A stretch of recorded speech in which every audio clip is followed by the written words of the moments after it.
Miss হবে না আপনার পছন্দের টিভি শো। দেখুন জি5 অ্যাপে একদম ফ্রি।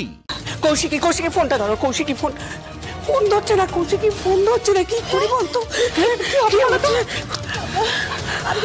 ফোন ধরতো না। ফোন ধরছে না। উৎসব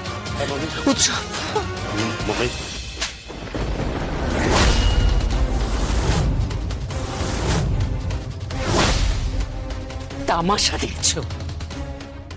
বউয়ের সঙ্গে হাতে হাত মিলিয়ে তামাশা দেখা হচ্ছে। তো লজ্জা করে না রে ভাইয়া?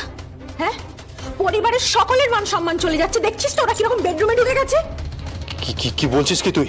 হ্যাঁ, তোর বউয়ের মদতেই তো এইসব কিছু হচ্ছে। কবে লাশ পাচার হয়েছে রে? কোথায় লাশ পাচার হয়েছে? এইসব মিথ্যে দেখানো হবে কেন বলতো? এদিকে আসুন আসুন আসুন, এই দেখুন জগদ্ধাত্রী মুখার্জির ঘর। এটা দেখুন আপনারা। কি আপনারা এখানে ঢুকেছেন কেন? এই ঘরে কেন ঢুকেছেন? যান বেরোন এখান থেকে, বেরোন।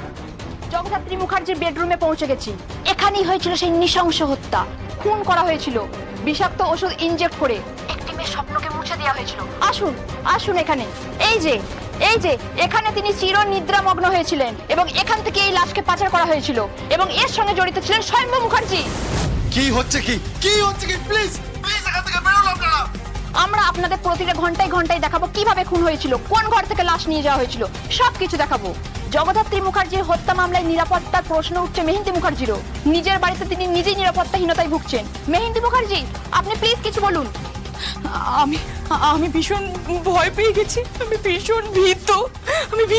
আমি ভীষণ ইনসিকিউর ফিল করছি। আমার স্যার সিকিউরিটির দরকার।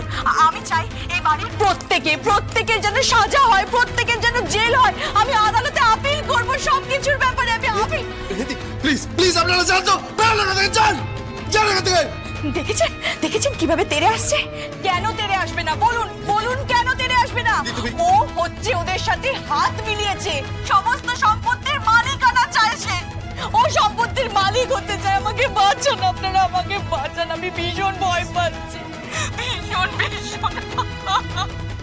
খেলা ভালোই হচ্ছে খেলা।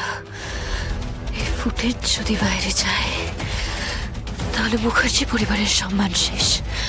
এই ফুটেজ বাইরে যেতে পারে না, কিছুতেই না।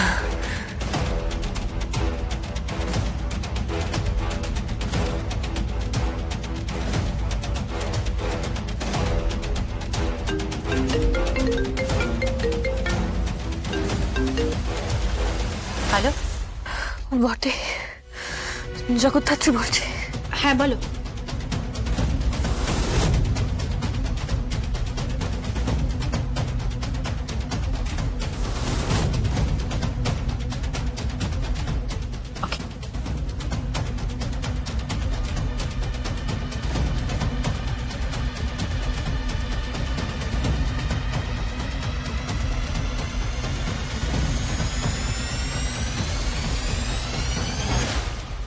জি5 ডাউনলোড করুন আর সব এপিসোড দেখুন একদম ফ্রি।